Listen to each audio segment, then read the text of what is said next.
দর্শক কপালে থাকলে নাকি এভাবে আসে। দেখুন এখানে স্রোত যাচ্ছে আর এই লোকটা জাস্ট নেটটাকে ধরে আছে, মাছগুলো লাফিয়ে লাফিয়ে এই নেটের মধ্যে গিয়েই পড়ছে। কতটা আরামে লোকটা মাছ ধরছে দেখুন। তারপরে এইখানে দেখুন, এখানেও স্রোত যাচ্ছিল, এখানে জাস্ট লাঠি দিয়ে পানির উপর বাড়ি দিলে মাছগুলো লাফিয়ে লাফিয়ে গিয়ে এই যে নৌকার মতো এই জিনিসটা আছে, বোটের মতো, এটার উপরে লাফিয়ে উঠছে আর এরা তুলে ঝুড়িতে রাখছে। দেখুন কি চমৎকার দৃশ্য। এরকম আরো দৃশ্য দেখায় আপনাদেরকে, যেমন এর মাছ ধরা দেখুন চুপি চুপি যাচ্ছে। এখানে পাহাড়ি অঞ্চল, জাস্ট এই যে পানিগুলো স্রোতে আসছিল, এখানে একটা জাল দিয়েছে দেখুন কি চমৎকার ভাবে প্রচুর মাছ উঠেছে। দেখুন জালটা একদমই ভরে গেছে, লোকটা তো মাছ তুলতে হিমশিম অবস্থা, এত পরিমাণ মাছ উঠেছে তার। যাই হোক, এরপরের দৃশ্যটা দেখুন, এখানে নদীর ধার, এই লোকটা বড় একটা জাল নিয়ে এসে পানিতে দিয়েছে।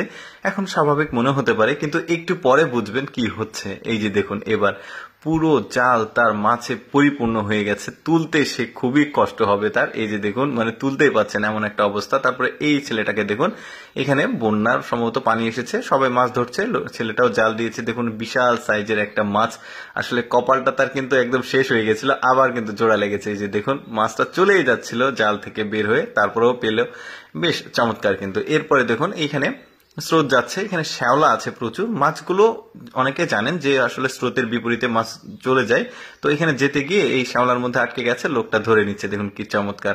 তারপর দেখুন, এটা একটা পাহাড়ি নদী, আর পাহাড়ি নদীতে কত মাছ থাকে দেখুন। ছোট্ট একটা মানে জিনিস দিয়ে জাস্ট ধারে টান দিয়েছে। দেখুন পাহাড়ি মাছগুলো দেখতেও বেশ চমৎকার। এখানে বেলে মাছ আছে, ট্যাংরা মাছ আছে, বেশ চমৎকার। দেখুন পাহাড়ি অঞ্চলের মাছ তো কালচে রঙের। তারপরে এইখানে দেখুন, এখানে একটা জমি, পরিত্যক্ত জমি, সম্ভবত ধান কাটা হয়ে গেছে, বর্ষার পানি উঠেছে, মানে ডোবা নালা, কোথাও থেকে মাছ এসেছে। দেখুন কত মাছ, জাস্ট এখানে এই নেটটা দিয়েছে, একসাথে অনেক মাছ কিন্তু পেয়েছে, দেখেছেন, দারুণ লাগছে কিন্তু। তারপরে এইখানে দেখুন চিংড়ি মাছ, তো এইটা যদিও চাষ করা মাছ মনে হচ্ছে, বাট এদের একটা মানে ব্যতিক্রম ব্যাপার। দেখুন একসাথে সবাই লাফাচ্ছে, দেখুন এই যে দেখুন খেয়াল করে, একসাথে সবাই কিন্তু লাফাচ্ছে। ওদের মানে দলগত ব্যাপারটা কিন্তু আমার কাছে খুব ভালো লেগেছে, মানে আলাদা আলাদা না।